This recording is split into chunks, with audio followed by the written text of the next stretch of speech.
Hi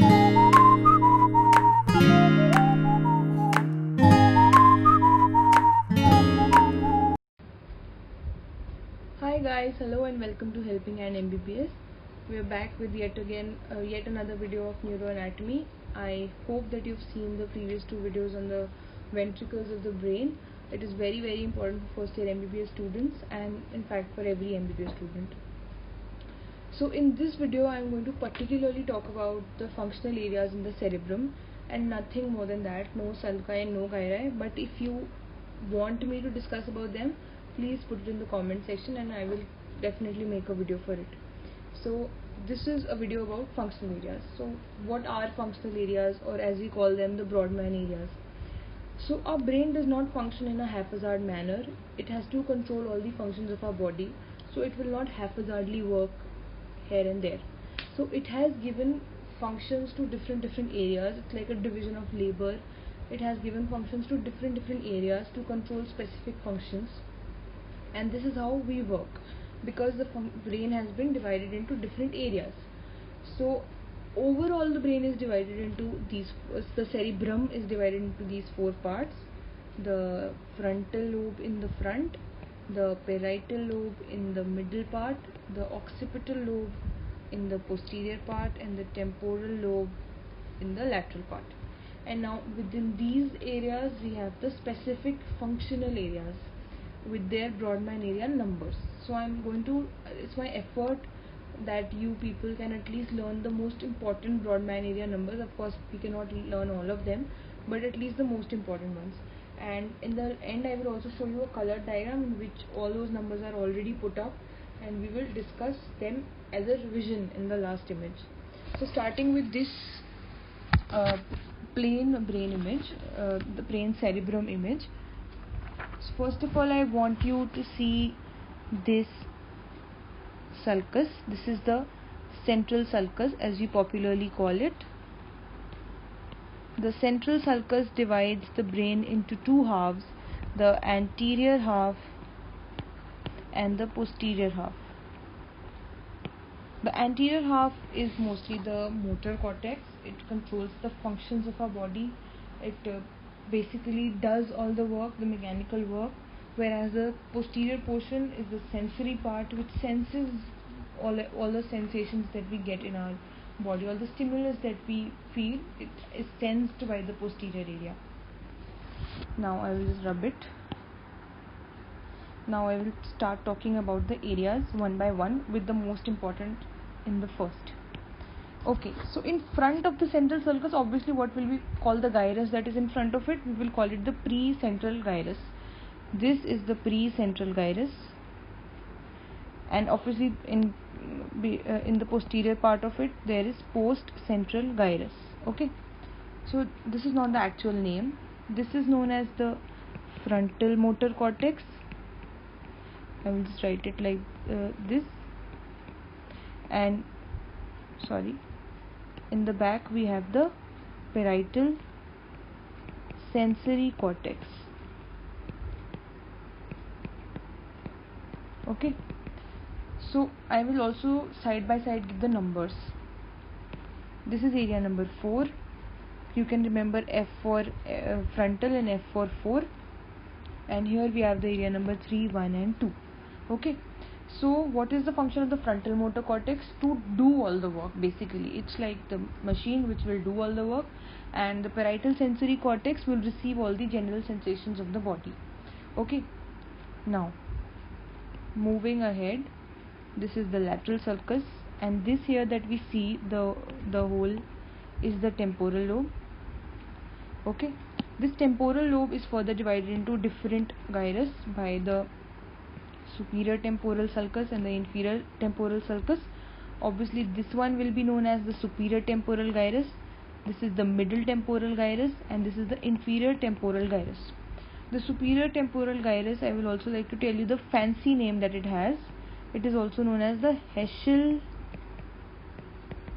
gyrus. Okay, this is the fancy name. Now talking about the areas in the temporal lobe, I will color them. Okay, in the posterior part of the superior temporal gyrus, in the posterior part, please remember, the posterior part, we have the area number 22.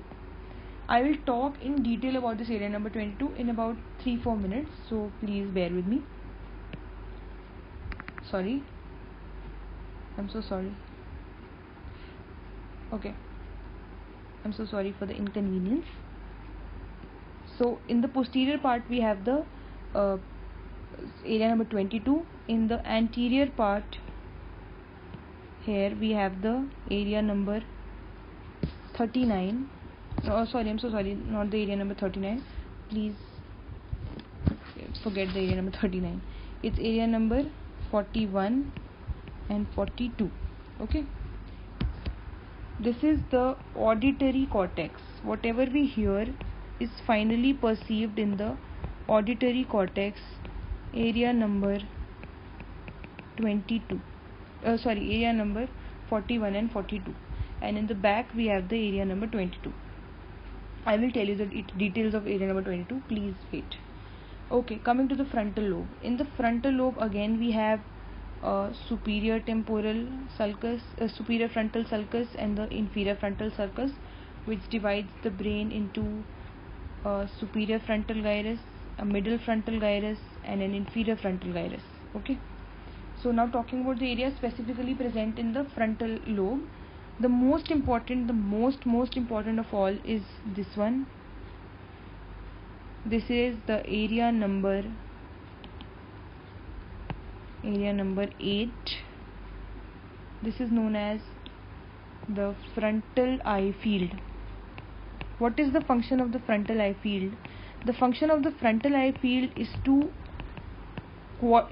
coordinate between the two eyes. It should not happen that you are talking to someone and your one eye is going somewhere else and the other eye is going somewhere else. So this is the function of the frontal eye field, to coordinate both the eyes so that they both basically look in the symmetrical directions. Then we have the superior frontal gyrus. In the superior frontal gyrus, I would like to tell you that we have area number 6, which is very important, because whatever the area number 4, that is frontal motor cortex, is doing has to be planned by some other area, which is the area number 6. So area number 6 is what plans the movement and tells the area number 4 to execute the movement. Obviously there are further neuronal connections involved, but this is the rough idea as to what happens. The 6th one plans and the 4th one does. Okay, 6 is a bigger number than 4, so obviously the 6th one has the right to plan. Moving on, I would like to tell you that in the inferior frontal gyrus we have a very important area, extremely important area. Please remember the number for now, area number 44 and 45. Okay, area number 44 and 45. This is also very important area. I will discuss this area also in 2 to 3 minutes with the area number 22 only. Lastly, I would like to tell you about this thinner area that you can see. This thin area that is left behind is area number 9, 10, 11 and 12. All the senior secondary classes, 9, 10, 11, 12.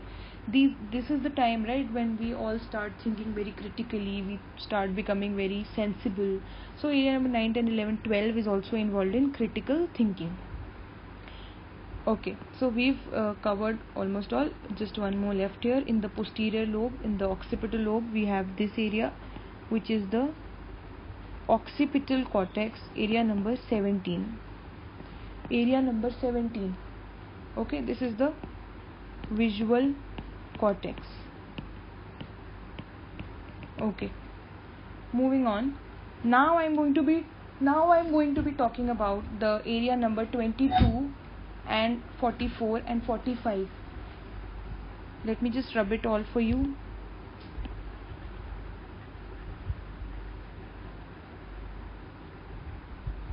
And then I will start talking about, because these are very important areas and they have clinical importance. Obviously all the other areas also have clinical importance, but they have very important clinical relevance.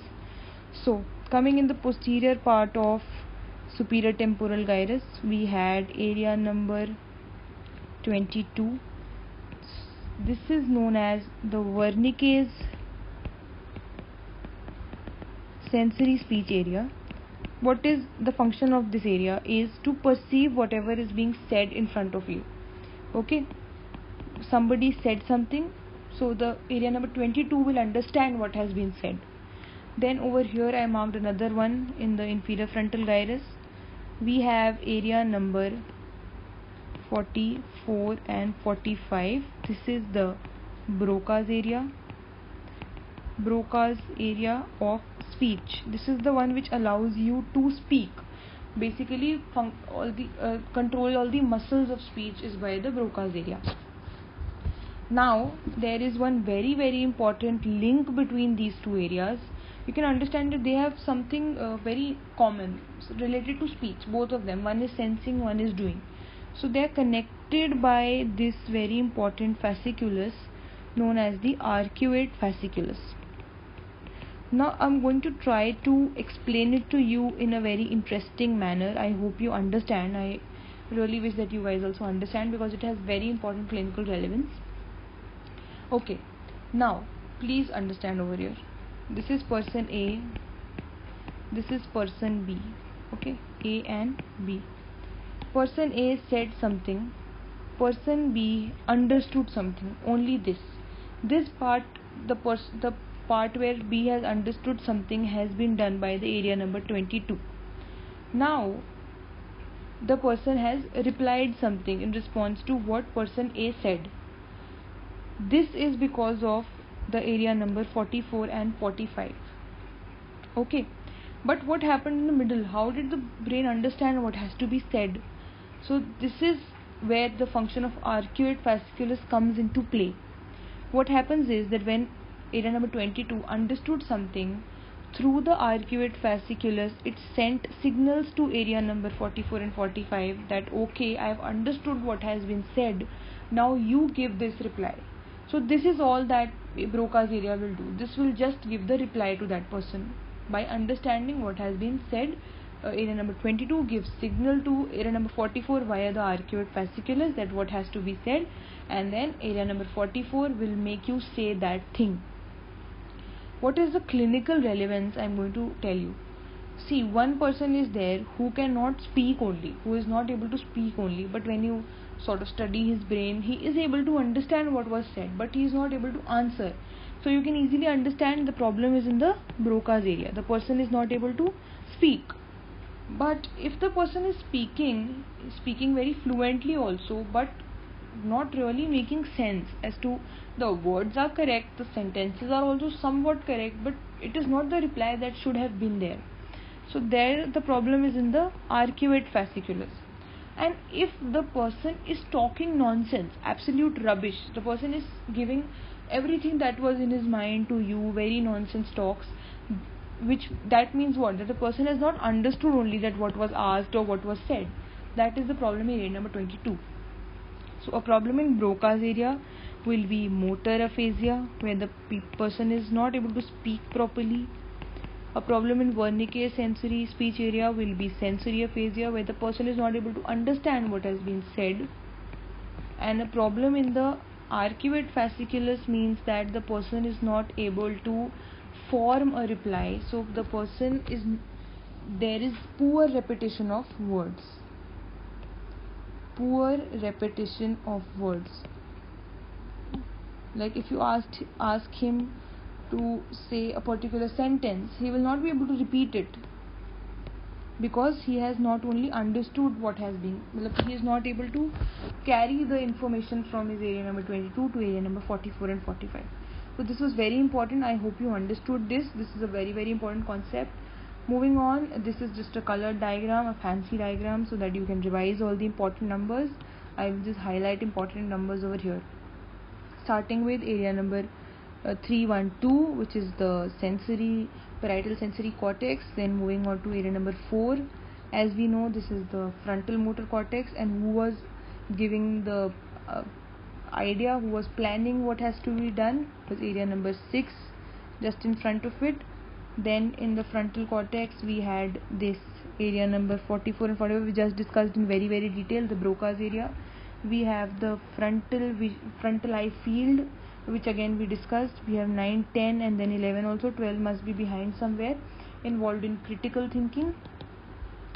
Then we have this visual cortex, area number 17, 18. Then we have area number 22, our Wernicke's area, and mostly all the important areas have been covered. Okay, then this is also just a cross-sectional sagittal section diagram. Okay, this one I want to tell you that over here we have a paracentral lobule whose function is to control our urinary and rectal motions and all of that. Okay, not in much detail. If you want, I will discuss it with you in sulci and gyri. Here also again just a colorful representation of all the areas that we discussed. We discussed the sensory speech area, we discussed the primary auditory cortex, we discussed the motor speech area, the primary motor cortex, the primary somaesthetic cortex, the visual association area is area number 19. So that also somehow we discussed. I think we've covered mostly the most important areas, and I hope that discussion helps you.